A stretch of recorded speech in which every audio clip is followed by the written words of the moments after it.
ठीक है। तो ये आप समझ गए होंगे कि रैंड इंट क्या करता है और रैंड रेंज क्या करता है। ये 1 से लेके 5 तक वैल्यू रिटर्न करेगा। देखो, 4, इसने 4 दिया, इसने भी 4 दिया। ठीक है, 2 और 1, 2 4 1 5, 1 से लेके 5 तक इसने दिया। ये कभी 6 जा ही नहीं सकता, वो 6 जाएगा।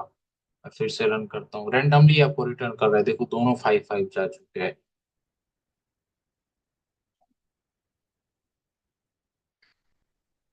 आप चला के चेक कर सकते हो। देखो ये 6 आया, ये इसने आपका 6 दिया, बट ये कभी 6 नहीं जाएगा, ये मैक्सिमम 5 जाएगा। तो ये आपके रैंड इंट और रैंड रेंज के बीच में डिफरेंस। और इसका रैंड इंट तो आप समझ ही गए होगे। ठीक है, रैंड रेंज तो मतलब ये आपका सबसे पहले ये हो जाता है कहाँ से स्टार्ट करना है, कहाँ से स्टॉप करना है। फिर एक और स्टेप होता है इसमें, स्टेप मतलब पैरामीटर होता है इसका, स्टेप कि आप कितना स्टेप देना चाहते हो, हर बार कितना स्टेप आगे जाए। ठीक है, तो आप यहाँ पे दे सकते हो, जैसे मैंने बोला 2 स्टेप आगे जाए, तो हर बार ये 2 2 स्टेप चलेगा। जैसे पहला इसने 1 दिया, नेक्स्ट टाइम अगर ये 4 देता तो फिर ये एक स्टेप आपका मतलब छोड़ के चलेगा, दूसरे स्टेप को हर बार ये लेगा। तो आप वहाँ पे स्टेप भी डिफाइन कर सकते हो। तो आई होप आपको ये समझ आया होगा। ठीक है, बात होएगी अगर स्टेप आपने स्पेसिफाई कर रखा है, तो जो रैंडम इंटीजर जो जनरेट होगा वो स्टार्ट से लेके स्टॉप तक तो होगा ही। ठीक है, विथ स्टेप्स, जो स्टेप का साइज होगा उसके अकॉर्डिंग। पहले मैं करके देखता हूँ इसको, इसका क्या कंडीशन है, इसमें आएगा क्या, नीचे नहीं आएगा ना, क्या बोला। ठीक है, दे दोगे इसमें भी तो एरर दे देगा आपको वंस। मैं इसको पूरे को कमेंट कर रहा हूँ।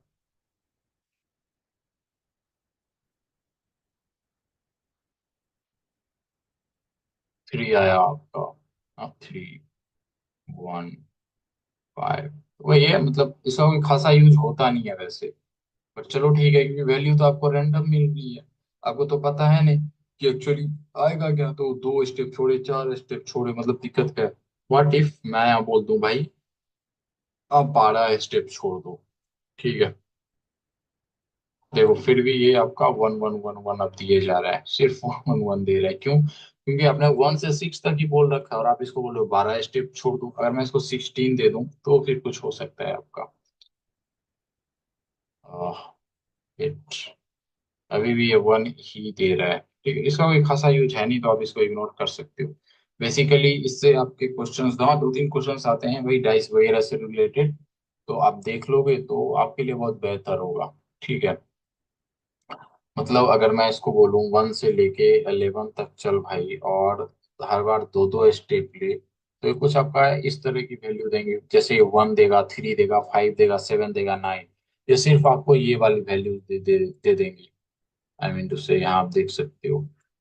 अब आपको सिर्फ इन वैल्यूज में से रैंडम मिलने वाला है, या तो 1 या तो 5 या तो 7 या तो 9। जनरली अगर मैं ऐसे छोड़ देता इसको, ऐसे छोड़ देता तो ये तो आपको 1 से लेकर 10 तक दे देता वैल्यू। बट मैंने बोला 2 2 स्टेप। जब मैंने 2 2 स्टेप बोला है तो ये या तो आपको 1 देगा या 3 या फिर 17। अब समझ में आया, जब मैंने 1 से 16 तक इसको चलने बोला था और मैंने इसको 12 बोल दिया था, तो ये 1 क्यों दे रहा था? क्योंकि भाई वहां तो सब मतलब सिर्फ एक ही है, एक स्टेप है, फिर जाओगे फिर खत्म हो जाता है। तो कुछ ऐसा, फिर मैं आपको रन करके दिखाता हूँ। इसने इसने 9 दिया, फिर उसके बाद ये 3 दिया, फिर 5 या 9 देगा। मतलब ऐसा ही, आप सिर्फ ये मिलेगा ये। अगर आप 2 हटा देते हो तो आपको फिर 1 से लेकर 10 तक कुछ भी दे देगा। तो आई होप आपको ये समझ आया होगा, ये थोड़ा इम्पोर्टेंट भी था। तो अब आप देख लेना। ठीक है, कुछ पूछना है आपको तो आप बेशक पूछ सकते हो। रेंडेंट रेंड्रेंस समझ चुके हैं आप। अब वो आती है आपकी डिफरेंट वेज टू इंपोर्ट। देखो भाई, एक तो हमने ऐसे इंपोर्ट करा इसको, ठीक है। बट इसकी और भी तरीके हो सकते हैं इंपोर्ट करने के। जैसे आपको हर बार यहाँ यूज करना पड़ रहा है मैथ रैंडम, हर बार math dot random dot etcetera etcetera आप कॉल कर रही हो। तो ये बड़ा मतलब थोड़ा बड़ा हो जा रहा है पूरा रैंडम लिखना। इसके लिए आप क्या कर सकते हो, इसके लिए आप ये कर सकते हो, इसको स्मॉल कर सकते हो, इसका एक प्री नेम दे सकते हो। जैसे आपने इसको सिर्फ एम बोल दिया, तो अब आप सिर्फ डॉट एम करो, एम डॉट करोगे तो फिर काम चल जाएगा। अब आपने इसको आर बोल, आर इसके अंदर आपने डाल दिया। ठीक है, तो अब अगर आप इसे यहाँ सिर्फ आर दे दोगे, आर डॉट, जो आपने मैथ यूज किया है, वहां आप सिर्फ एम भी दे दोगे तो फिर काम आपका चल जाना है। तो ठीक है, तो पहला तरीका इंपोर्ट करने का वो हो गया। ठीक है, जो मतलब पहला तरीका तो ये वाला हो गया आपका डायरेक्ट, ये सिर्फ ये इंपोर्ट, और फिर आपका जो भी मॉड्यूल का नेम था वो, या पैकेज बोल, ठीक है, वो आपने इंपोर्ट कर लिया। दूसरा तरीका, उसको छोटा करके एज, ये एज वो, एक कैलेंडर नाम का भी इंपोर्ट मतलब यूज किया गया लाइब्रेरी, बट वो मतलब एक दो क्वेश्चंस में आता है, बहुत ज्यादा इंपॉर्टेंट नहीं है, बट वो भी करा दिया जाएगा आपको, रिकॉर्डिंग में होगा ही, तो आप देख सकते हो वहां से भी। उसके बाद अगर आपको मल्टीपल फंक्शंस एक साथ इंपोर्ट करने होंगे, जैसे कि मैं बोल दूं, अगर देखो जैसे अगर आप यहाँ math import math as M कर रहे हो, सिर्फ इंपोर्ट मैथ रहने देते हैं फिलहाल, ठीक है, तो क्या हो रहा है कि पूरी की पूरी मैथ मॉड्यूल इंपोर्ट हो जा रही है, बट आप चाहते कि सिर्फ कोई एक फंक्शन इंपोर्ट हो, सिर्फ एक फंक्शन, क्योंकि आपको एक ही यूज करना है, तो वो बेहतर है, क्योंकि जब आप पूरी की पूरी मॉड्यूल को इंपोर्ट करोगे तो उसमें उसका साइज ज्यादा होगा, तो फिर वो आपके प्रोग्राम को स्लो करेगा।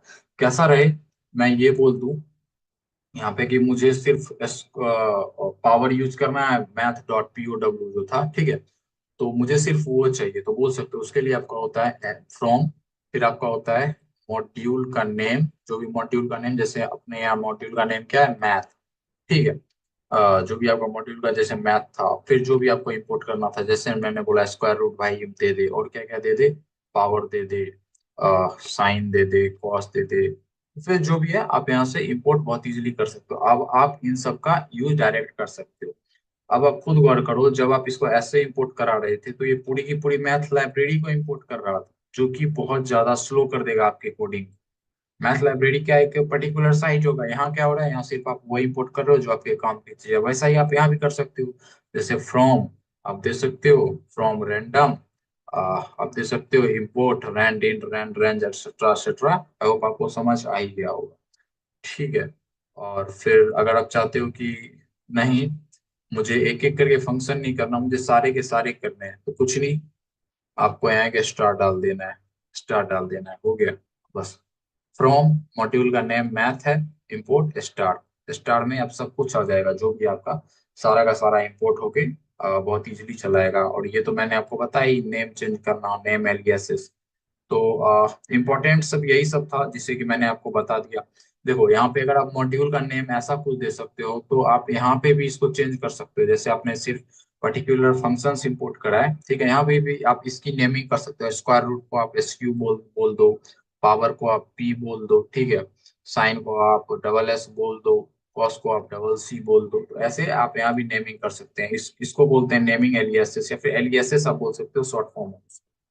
तो फिर आपको समझ आ ही गया होगा ये सब डिफरेंट जो भी टाइप्स हैं आपके इंपोर्ट करने के। तो मैं यहाँ by the way I mean to say revision purpose के लिए मैं डाल देता हूँ जो भी आपके, जो भी मैंने अभी आपको बताया है, यही सारी चीजें मैंने आपको बताई हैं अभी, आपके लिए भी बेहतर होगा रिवाइज करने में।